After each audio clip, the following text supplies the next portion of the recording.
നടരാജഗുരുവിനും നിത്യചൈതന്യതയ്ക്കും പിന്നാലെ ശ്രീനാരായണ ദർശനത്തിന്റെ ആഗോള പ്രചാരണം ജന്മനിയോഗമാക്കി വത്തിക്കാനിലെ മലയാളി പുരോഹിതൻ ഫാദർ ഡോക്ടർ ജോർജ് തടത്തിൽ. കോഴിക്കോട് കുറ്റ്യാടി സ്വദേശിയായ father George Thadathil Vatican Don Bosco global എഡ്യൂക്കേഷന്റെ ഉന്നത വിദ്യാഭ്യാസ വിഭാഗം തലവനാണ്. 23 വർഷം ഡാർജിലിംഗ് സലേഷ്യൻ കോളേജ് പ്രിൻസിപ്പലായിരുന്നു. 16-ാം വയസ്സിൽ പയ്യന്നൂർ ഏഴിമലയിലെ ശ്രീനാരായണ ആശ്രമം സന്ദർശിക്കാൻ അവസരം ലഭിച്ചതോടെയാണ് ഫാദർ ജോർജ് ശ്രീനാരായണ ദർശനത്തിൽ ആകൃഷ്ടനായത്. ആശ്രമ പ്രസിദ്ധീകരണമായ ഗുരുസന്ദേശം ഇംഗ്ലീഷ് മാഗസിനിൽ നിന്നാണ് ഗുരുവിനെക്കുറിച്ചുള്ള പ്രാഥമിക വിവരങ്ങൾ ലഭിച്ചത്.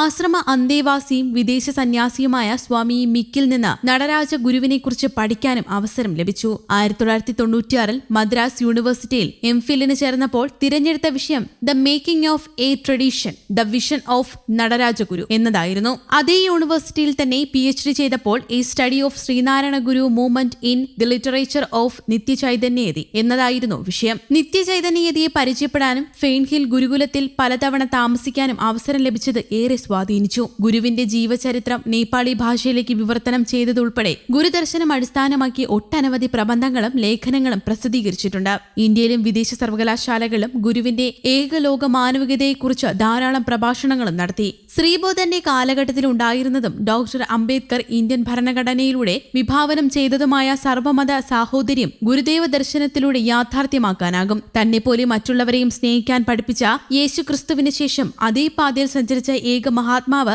ശ്രീനാരായണ ഗുരു മാത്രമാണെന്നും അദ്ദേഹം പറഞ്ഞു. ബോംബെയിൽ നാരായണ ഗുരു സമിതി എന്നെ വിളിച്ചിട്ട് ഒരു 3000 ആൾക്കാരോട് ഞാൻ സംസാരിച്ചു നാരായണ ഗുരുവിൻ്റെ ജന്മദിനത്തിൽ. അന്ന് ഈ കർത്താവ് ഈശോ പറഞ്ഞിട്ടുണ്ട്, ഒരു നായകനില്ലാത്ത ജനമാണ് എൻ്റെ മുന്നിലുള്ളത്. അന്ന് ഞാനത് ശരിക്കും അനുഭവപ്പെട്ടു. അപ്പോൾ നമ്മളെല്ലാവരും ഒന്നാണ്.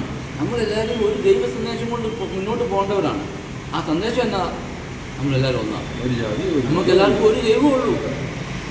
അപ്പോൾ നമ്മൾ സ്നേഹത്തിൽ ജീവിക്കണം. ഇത് അച്ഛനാണ് ഇത് പ്രചരിപ്പിക്കേണ്ടത്. എല്ലാ മനുഷ്യനും പ്രചരിപ്പിക്കേണ്ട ദൗത്യമുണ്ട്. അവിടെ ഈഴവനാണോ ബ്രാഹ്മണനാണോ ക്ഷത്രിയനാണോ എന്നല്ല നോക്കാൻ പോകുന്നത്. ശ്രീകൃഷ്ണനാണോ അല്ലെങ്കിൽ ലാറ്റിൻ കൃഷ്ണനാണോ എന്നല്ല നോക്കുന്നത്. അപ്പോൾ അച്ഛൻ്റെ ഒറ്റയ്ക്കുള്ള ഒരു പരിശ്രമം ലോകത്തിൻ്റെ വിവിധ ഭാഗങ്ങളിൽ ഇതെത്തിക്കാൻ നടത്തുന്ന ഒരു അധ്വാനത്തിന് ഈ ശ്രീനാരായണ പ്രസ്ഥാനങ്ങൾ കൂടി അച്ഛനോടൊപ്പം കൂടിയാലോ? കൂടണം. കാരണം ഇത് കൂടിയില്ലെങ്കിൽ ഞാൻ പറയുന്നത്, അതുകൊണ്ട് ഞാൻ എഴുതിയ പുസ്തകം വായിക്കണം. അതുകൊണ്ട് ഞാൻ എഴുതുകൊണ്ടൊരു വായിക്കണം എന്നല്ല പറയുന്നത്. ഞാനിത് നടരാജ ഗുരു എങ്ങനെ നാരായണ ഗുരുവിനെ മനസ്സിലാക്കാൻ ശ്രമിച്ചു.